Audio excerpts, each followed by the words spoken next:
নির্দিষ্ট কোনো বিসমিল্লাহির রহমানির রহিম। আজকে অনলাইন ক্লাসে বিশেষ করে আমাদেরকে অনলাইন ক্লাস নেওয়ার জন্য যে বা যারা উদ্বুদ্ধ করেছেন, আমি তাদেরকে বিশেষ করে মাননীয় প্রধানমন্ত্রী থেকে যশোর বোর্ড চেয়ারম্যান, পরীক্ষা নিয়ন্ত্রক, সচিব সহ যারা আমাদেরকে শিক্ষা মন্ত্রণালয়ের দায়িত্বে আছে, তারা উৎসাহিত করছে, তাদেরকে ধন্যবাদ জ্ঞাপন করছি। আসলে আজকে অনলাইন ক্লাসের মাধ্যমে এই বিশ্ব করোনায় 1 বছর 3 মাস প্রায় আমরা স্কুল কলেজ সব থেকে বঞ্চিত হচ্ছি। এর ভিতরে অনলাইন ক্লাসগুলো নিয়ে যে সমস্ত শিক্ষার্থীরা রেগুলার আমাদের অনলাইন ক্লাস দেখেন এবং শোনেন বা শোনে, তারা নিশ্চয়ই উপকৃত হচ্ছে। যাই হোক, আমি আজকে অনলাইন ক্লাস নিব। আমার পরিচয়, আমি মোহাম্মদ আব্দুর রশিদ মোড়ল, প্রভাষক, ব্যবস্থাপনা বিভাগ, মহেশ্বর পাশা শহীদ জিয়া মহাবিদ্যালয়, কুয়েট, খুলনা।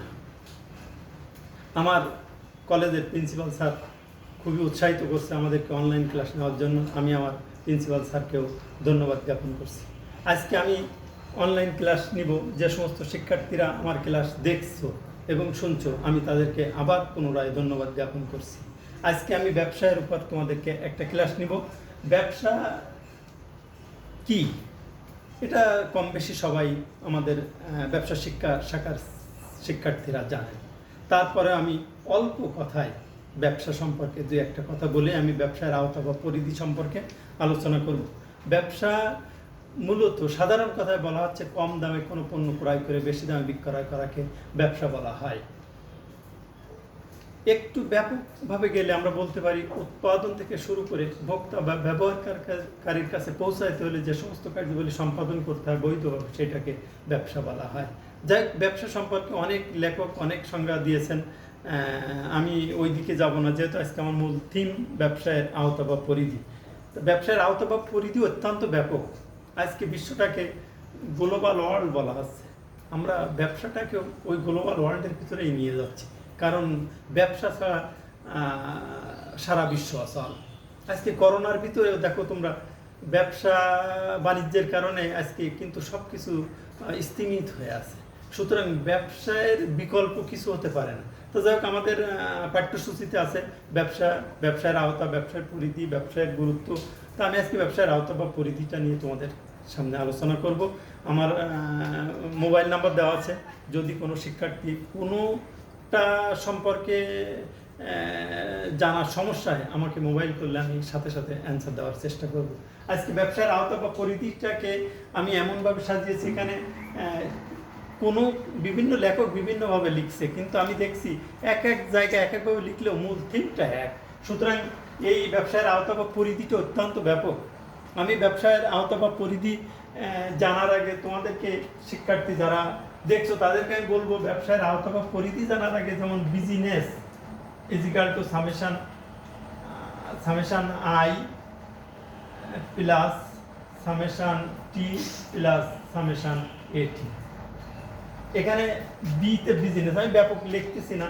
তারপরে ওইখানে বিতে বিজনেস, সামেশন বলতে টোটাল বা সমষ্টি বলা হয়, আইতে ইন্ডাস্ট্রি, টিতে ট্রেড, এটিতে অক্সিলারিজ টু ট্রেড বা এইড টু ট্রেড, অর্থাৎ ইন্ডাস্ট্রি শিল্প বাণিজ্য, এটি অক্সিলারিজ টু ট্রেড বা এইড টু ট্রেড, এদের সহায়ক কার্যাবলী, অর্থাৎ শিল্প বাণিজ্য এবং এদের সহায়ক কার্যাবলীকে ব্যবসা বলা হয়। তো শিল্প বাণিজ্য এবং এদের সহায়ক, অর্থাৎ কোনো পণ্যদ্রব্য উৎপাদন করার পর থেকে উৎপাদনকারীর কাছ থেকে চূড়ান্ত ভোগকারী বা ব্যবহারকারীর কাছে পৌঁছাইতে হলে যে সমস্ত কার্যাবলী সম্পাদন করা হয়, সেটাই মূলত ব্যবসা। তবে ব্যবসা হতে হলে আমাদের সেই পূর্বের কথায় চলে যেতে হবে। বিজনেস শব্দটি কিন্তু ল্যাটিন শব্দ বিজনেস থেকে আসছে, অর্থাৎ বিজি প্লাস নেস থেকে বিজনেস শব্দটা আসছে। বিজনেস শব্দের অর্থই কিন্তু ব্যবসা, আক্ষরিক অর্থে ব্যবসায় বলা হচ্ছে। এটা সমাজবিজ্ঞানের একটা শাখা, তোমরা জানো সবাই কম বেশি। তারপরে আমি পূর্বের কথা একটু বলছি, সমাজবিজ্ঞানের একটা শাখা। ব্যবসা ছাড়া কোনো কিছু সম্ভব নয়। সুতরাং আমরা আবার বলতে পারি, বস্তুগত অবস্তুগত কোনো দ্রব্য সামগ্রী চূড়ান্ত ভোক্তাকারীর কাছে পৌঁছাইতে হলে বৈধভাবে যে সমস্ত অর্থ বা মুনাফা অর্জন করা হয়, সেটাকে ব্যবসা বলা হয়। যাই হোক, ব্যবসার প্রথম আওতা বা পরিধির ভিতর আমরা যাচ্ছি শিল্প, যেহেতু আমরা একটা সমীকরণ আকারেও আলোচনা করছি, B is equal to summation I plus summation T plus summation এটি। আইতে ইন্ডাস্ট্রি বলতে এখানে শিল্প বোঝাচ্ছে। শিল্প কি আমরা সংক্ষেপে এটা জানবো। শিল্প বলতে বোঝাচ্ছে কোনো পণ্যকে পরিণত পণ্যে রূপান্তর করে মানুষের ব্যবহার উপযোগী করে তোলাকে শিল্প বলা হয়। শিল্প অর্থাৎ যে কোনো জিনিস আজকে দেখো উৎপাদিত আছে, প্রকৃতি প্রদত্ত আমরা যে সমস্ত পণ্যদ্রব্য পাচ্ছি বা যে সমস্ত পণ্যদ্রব্য আমাদের কাছে আসছে সেইগুলোকে পরিণত পণ্যে রূপান্তর করা হচ্ছে, রূপান্তর করে মানুষের ব্যবহার উপযোগী করে তোলা হচ্ছে। এইটাকে মূলত শিল্প বলা হয়। শিল্প ছাড়া কিন্তু আমরা কোনো কিছু করতে পারবো না, খাইতে পারবো না, চলতে পারবো না, ব্যবহার করতে পারবো না। সুতরাং শিল্প এখানে খুব ইম্পর্টেন্ট জিনিস, ব্যবসায়ের শাখাই কিন্তু শিল্প। সুতরাং শিল্প, আমরা শিল্পকে এখানে কোনো বিভিন্ন লেখক বিভিন্ন বই লিখছে, সেখানে কেউ লিখছে শিল্পকে প্রধানত দুইটা ভাগে ভাগ করা হয়েছে, একটা হচ্ছে প্রাথমিক শিল্প আর একটা মাধ্যমিক শিল্প। আমি ওই দুই ভাগে না যে ইন্টারমিডিয়েট পর্যায়ে তোমরা শিক্ষার্থী, তোমাদের বোঝার জন্য আমি বলবো শিল্পকে প্রধানত 5টা ভাগে ভাগ করা হয়েছে। সেই 5টা কি কি? প্রথম হচ্ছে আমরা প্রজনন শিল্প, অর্থাৎ প্রজননের মাধ্যমে পুনরায় উৎপাদনের কাজে ব্যবহৃত হয়, সেইটাকে বলা হয় প্রজনন শিল্প। যেমন মৎস্য শিল্প, হ্যাচারি, পোলট্রি ফার্ম, এগুলোকে আমরা প্রজনন শিল্পের আওতায় নিয়ে যেতে পারি। এরপর দ্বিতীয়টা আসবে, আমি লিখলে ভালো হতো, প্রথমটা আসছে প্রজনন শিল্প, দ্বিতীয়টা আসতেছে নিষ্কাশন শিল্প। নিষ্কাশন শিল্প, নিষ্কাশন বলতে বোঝাচ্ছে যেটা প্রকৃতি থেকে পাওয়া যায়, যেমন সমুদ্র থেকে মাছ ধরা, বন থেকে মধু সংগ্রহ করা, বন থেকে কাঠ সংগ্রহ করা, বন থেকে মৌমাছি সংগ্রহ করা, অর্থাৎ প্রকৃতি প্রদত্ত যে সমস্ত জিনিসগুলো আমরা পাই সেইটাকে আমরা বলি নিষ্কাশন শিল্প। তারপরে আসছে উৎপাদন শিল্প, 3 নম্বরে আমরা বলবো উৎপাদন শিল্প বা সর্জন শিল্প বা প্রস্তুত শিল্প, এটা বলতে পারি আমরা। অর্থাৎ আধা প্রস্তুত বা কাঁচা মাল থেকে কোনো পণ্য উৎপাদন করা হয় বা উৎপাদন কাজে সহায়তা করা হয়, সেটাকে বলা হয় প্রজনন শিল্প, উৎপাদন শিল্প বা সর্জন শিল্প। শ্রম বা যন্ত্রের সাহায্যে কাঁচামাল বা অর্ধ প্রস্তুত জিনিস থেকে মানুষের ব্যবহার উপযোগী করে প্রস্তুত করা হয়, সেটাকে বলা হচ্ছে উৎপাদন শিল্প বা সর্জন শিল্প। যেমন আমরা এখানে উদাহরণ দিতে পারি তাঁত শিল্প, বয়ন শিল্প। এরপরে 4 নম্বর আসতেছে নির্মাণ শিল্প, নির্মাণ শৈলী, অর্থাৎ যে সমস্ত শিল্পের মাধ্যমে কোনো কিছু তৈরি করা হয় সেটাকে বলা হচ্ছে নির্মাণ শিল্প বা গঠন শিল্প। বিভিন্ন নির্মাণ কাজ করা হয়, যেমন রাস্তাঘাট, সেতু, কালভার্ট, দালান কোটা, বাঁধ। যেমন আমরা দেখছি ঢাকা দক্ষিণ অঞ্চল খুলনার সাথে যোগাযোগ করার জন্য মাওয়ায় যে ব্রিজটা হচ্ছে, এই ব্রিজ, এগুলো সব নির্মাণ শৈলী বা নির্মাণ শিল্প বলা হয়। এরপরে 5 নম্বরে আমরা যাব শিল্পের যে প্রকারভেদ, তার ভিতরে 5 নম্বর আসছে সেবা পরিবেশক শিল্প, অর্থাৎ মানুষের বা মানুষ তাদের জীবনযাত্রা সহজ এবং আরামদায়ক করার কাজে নিয়োজিত শিল্পকে বলা হচ্ছে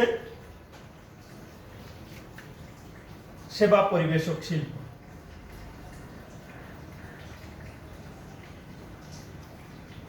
পরিবেশক শিল্প যেমন আমরা এখন কারেন্ট আছে, আমাদের ফ্যান আছে, কারেন্ট ফ্যান, তারপর আমাদের টেলিফোন ব্যবহার করি, এগুলো কিন্তু সব আমাদের সেবা পরিবেশক শিল্প। তো এই আওতা বা পরিধির ভিতরে শিল্পকে 5 ভাগে ভাগ করা হয়েছে। এর ভিতরে উৎপাদন শিল্পকে আবার 5 ভাগে ভাগ করা হয়েছে। আমি সংক্ষেপেই বলবো, উৎপাদন শিল্পকে 5 ভাগে ভাগ করা হয়েছে। যেমন বিশ্লেষণ শিল্প, একটা পণ্য থেকে বিশ্লেষণের মাধ্যমে যে পণ্য উৎপাদন করা হয় সেটাকে বলা হচ্ছে বিশ্লেষণ শিল্প। যেমন আমরা এখানে উদাহরণ দিতে পারি, বিশ্লেষণ শিল্প খনিজ তেল পরিশোধনের মাধ্যমে পেট্রোল, ডিজেল, কেরোসিন এগুলো আলাদা আলাদা করা হয়, এটাকে বলা হয় বিশ্লেষণ শিল্প। এরপরে যৌগিক শিল্প, পৃথক পদার্থের সংমিশ্রণ করে নতুন কোনো দ্রব্য তৈরি করা হয়, সেটাকে বলা হয় সংযোজন শিল্প। যেমন আমরা এখানে উদাহরণ দিতে পারি সাবান শিল্প, ইস্পাত শিল্প, এগুলোর উদাহরণ দিতে পারি। তারপরে 4 নম্বরে আমরা 3 নম্বরে প্রক্রিয়াজাত শিল্প, অর্থাৎ একটার থেকে একটা প্রক্রিয়াকরণের মাধ্যমে যে পণ্য উৎপাদন করা হয়, যেমন কাঁচামালকে বিভিন্ন উৎপাদন প্রক্রিয়ার মধ্য দিয়ে পরিণত পণ্যে রূপান্তর করা হয়, সেটাকে বলা হয় প্রক্রিয়াজাত শিল্প। প্রক্রিয়াজাত শিল্প যেমন আমরা উদাহরণ দিতে পারি তুলা থেকে সুতা, সুতা থেকে কাপড়, কাপড় থেকে বিভিন্ন ডিজাইনের পোশাক তৈরি করা হয়, এটাকে বলা হয় প্রক্রিয়াজাত শিল্প। তারপর 4 নম্বর আছে সংযোজন শিল্প। সংযোজন শিল্প বলতে বোঝাচ্ছে অন্য শিল্পের উৎপাদিত উপকরণ একত্রিত করে যে পণ্য উৎপাদন করা হয়, সেটাকে বলা হয় সংযোজন শিল্প, যেমন মোটর গাড়ি, রেল ইঞ্জিন, কম্পিউটার প্রস্তুত ইত্যাদি। 5 নম্বর ধাপটা হচ্ছে সংযুক্ত শিল্প। বিভিন্ন ধরনের শিল্প প্রক্রিয়া একত্রিতকরণ করাকে বলা হয় সংযুক্ত শিল্প। যেমন আমরা উদাহরণ দিতে পারি এখানে লৌহ ইস্পাত শিল্প। এই হচ্ছে আমাদের শিল্প। এরপরে বাণিজ্যটাকে বলা হচ্ছে বন্টনকারী শাখা, অর্থাৎ কোনো পণ্যদ্রব্য উৎপাদন করার পরে সেটা বন্টন করা হয়, সেটাকে বলা হয় বাণিজ্য। বন্টন বা করা হয়, এটাই বাণিজ্য। তো বাণিজ্যকে আমরা প্রথম তো 2টা ভাগে ভাগ করতে পারি, একটা হচ্ছে অভ্যন্তরীণ বাণিজ্য আর একটা হচ্ছে বৈদেশিক বাণিজ্য। অভ্যন্তরীণ বাণিজ্য দেশের ভিতরে আমার যে মানচিত্র আছে, এই সীমানার ভিতরে যদি কোনো বাণিজ্য পরিচালিত হয় বা ব্যবসা পরিচালিত হয়, এটাকে আমরা অভ্যন্তরীণ বাণিজ্য বলবো। অভ্যন্তরীণ বাণিজ্যকেও আবার 2টা ভাগে ভাগ করা হয়, একটা হচ্ছে পাইকারি ব্যবসা, একটা হচ্ছে খুচরা ব্যবসা। পাইকারি ব্যবসা অধিক পরিমাণ পণ্য আমদানিকারকের কাছ থেকে বা উৎপাদকের কাছ থেকে বা উৎপাদনকারীর কাছ থেকে ক্রয় করে আনাকে পাইকারি ব্যবসা বলা হয়। তারপরে 2 নম্বর খুচরা ব্যবসা। পাইকারির কাছ থেকে অধিক পরিমাণ পণ্য ক্রয় করে খুচরা, অর্থাৎ অল্প অল্প করে ক্রেতার কাছে বা চূড়ান্ত ভোক্তার কাছে বিক্রয় করা হয়, সেটাকে বলা হচ্ছে খুচরা ব্যবসা। তাহলে বাণিজ্যকে 2 ভাগে ভাগ করছি আমরা, একটা অভ্যন্তরীণ বাণিজ্য আর একটা বৈদেশিক বাণিজ্য। বৈদেশিক বাণিজ্যকে 3টা ভাগে ভাগ করা হয়, আমদানি, রপ্তানি, পুনরপ্তানি। আমদানি বলতে বোঝাচ্ছে যখন আমার কোনো পণ্যদ্রব্যর প্রয়োজন হয় আমার দেশের বাইরের থেকে, অর্থাৎ অন্য কোনো দেশ থেকে এনে ঘাটতি পূরণ করা হয়, সেটাকে আমদানি ব্যবসা বলা হয়। আবার আমদানি বলতে অনেক সময় দেখা যাচ্ছে এখন করোনার সময় যেমন বিভিন্ন দেশ থেকে উপহার হিসাবে আমাদেরকে করোনার ভ্যাকসিন দিচ্ছে, উপহার হিসাবে দিলে এটা কিন্তু আমদানি ব্যবসা হবে না। যদি আমরা ব্যবসায়ের লাভের উদ্দেশ্যে বা মুনাফা অর্জনের উদ্দেশ্যে কোনো দেশ থেকে ক্রয় করে নিয়ে আসি, সেটাকে বলা হচ্ছে আমদানি ব্যবসা। এরপর রপ্তানি ব্যবসা। রপ্তানি কোনো পণ্যদ্রব্য আমার দেশের চাহিদা পূরণ করার পরে যখন কোনো পণ্যদ্রব্য আমি আবার বিদেশে বিক্রয় করছি বা বিদেশে বিক্রয় করে সেখান থেকে মুনাফা অর্জন করছি, সেটাকে আমরা বলছি রপ্তানি ব্যবসা। এরপর পুনরপ্তানি ব্যবসা, যখন অন্য কোনো দেশ থেকে এনে আমি আবার অন্য কোনো দেশে বিক্রয় করছি, সেটাকে বলা হয় পুনরপ্তানি ব্যবসা। শিল্প বাণিজ্য। এরপরে সহায়ক কার্যাবলী। সহায়ক কার্যাবলীগুলো আমরা পর্যায়ক্রমে আলোচনা করব। সহায়ক কার্যাবলীর ভিতরে আছে যেমন 1 নম্বর, আমরা এখানেও কয়টা ভাগ আছে সহায়ক কার্যাবলীর, যেমন পরিবহন। পরিবহন স্থানগত উপযোগ সৃষ্টি করে কোনো পণ্যদ্রব্য সহায়ক কার্যাবলীর ভিতরে, বাণিজ্যের এটা হচ্ছে ব্যবসার পরিধির ভিতরে সহায়ক কার্যাবলী।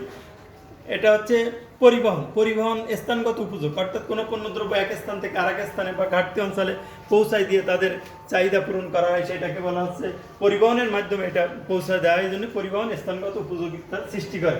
যেমন আমরা এখন দেখছি রাজশাহী অঞ্চলে আম, এটা দেশের বিভিন্ন অঞ্চলে পৌঁছায় দেওয়া হচ্ছে পরিবহনের মাধ্যমে।